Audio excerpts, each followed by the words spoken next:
ഇയാളാണ് റാലിക്കെതിരാന്ന് പ്രസംഗിച്ചത്. നിങ്ങൾ മറന്നോ? അതൊന്ന് കേട്ടോക്കി. റാലിക്കെതിരെ നടത്തിയ പ്രസംഗം ഉണർത്തുകയാണ്. ജനങ്ങളെ വഴി തടഞ്ഞുകൊണ്ടോ അല്ലെങ്കിൽ റോഡ് ബ്ലോക്കാക്കിക്കൊണ്ടോ മറ്റോ നമ്മൾ റാലി നടത്തുമ്പോ അവിടെയും ചിലപ്പോൾ അത്തരം പ്രശ്നങ്ങളുണ്ടാകും. ഹബീബ് നബി തങ്ങളെ ആരെങ്കിലും ആക്ഷേപിക്കാൻ കാരണമാകും.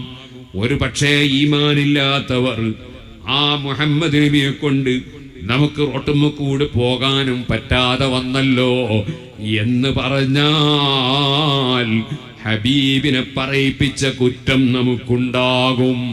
അപ്പൊ നമ്മൾ വളരെ ശ്രദ്ധിക്കണം. ഇസ്ലാമിക ശരീഅത്തിന്റെ നിയമങ്ങൾ പാലിച്ചുകൊണ്ടല്ലാതെ ഒരു പരിപാടിയും സംഘടിപ്പിക്കാൻ പാടില്ല, ഒരു പ്രവർത്തനവും നടത്താൻ പാടില്ല. ഇതൊക്കെ തന്നെയാണ് വഹാബി പറഞ്ഞത്. ബ്ലോക്കാവും, റോഡ് ബ്ലോക്കാവും. ഏടെ ബ്ലോക്കാവണ്? മക്കള് റോഡ് സൈഡിലൂടെ ഇങ്ങനെ നടന്നു പോയാൽ അതൊരു കാണാൻ ഇവിടുത്തെ അമുസ്ലിമീങ്ങളും എല്ലാവരും മധുരം വിതരണം ചെയ്യാനല്ലേ വരുന്നത്. ആർക്കാവേണ്ട ഇടങ്ങാറ്? ഒരടങ്ങാറില്ല. ഇത് കണ്ടു നിൽക്കുന്ന ബൽക്കടങ്ങാറാ. കാരണം ഉള്ളിൽ വഹാബിസാണ്. അതാണ് കാരണം. അവിടെ മാത്രം ഒരു നിയമം. ഈ പ്രസംഗം നടത്തി അന്ന് മാനവ സഞ്ചാരം നടക്കുകയാണ്. മറ്റേ നമ്മളെ ഇന്റർനാഷണൽ ബിസിനസ്മാൻ്റെ നമ്മളെ ഓർത്തവറിൻ്റെ ആള്, അയാൾ തിരുവനന്തപുരത്തിന്റെ സമാപനത്തിന് പോവാണ്.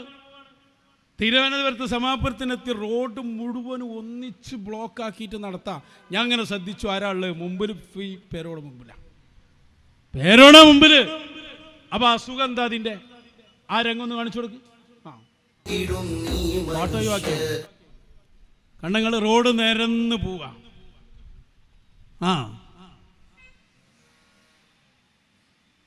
നബിദിന റാലിയിൽ എവിടെങ്കിലും ഒരു പ്രശ്നം വരുമ്പോൾ അതിങ്ങനെ എടുത്തു കാണിക്കുകയാണ്.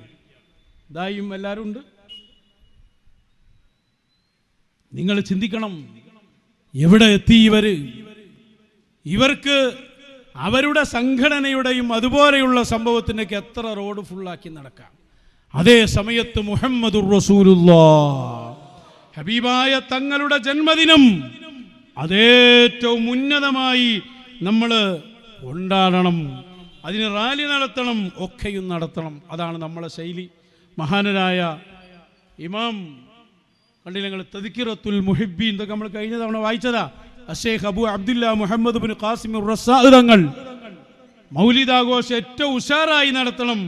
അന്ന് ബൾബുകൾ തൂങ്ങണം, മക്കൾക്ക് നല്ല ഡ്രസ്സ് വാങ്ങിക്കൊടുക്കണം, അന്ന് ഏറ്റവും വലിയ പെരുന്നാളാണ് എന്ന് എഴുതി വെക്കുകയാണ് ഇമാമിങ്ങൾ.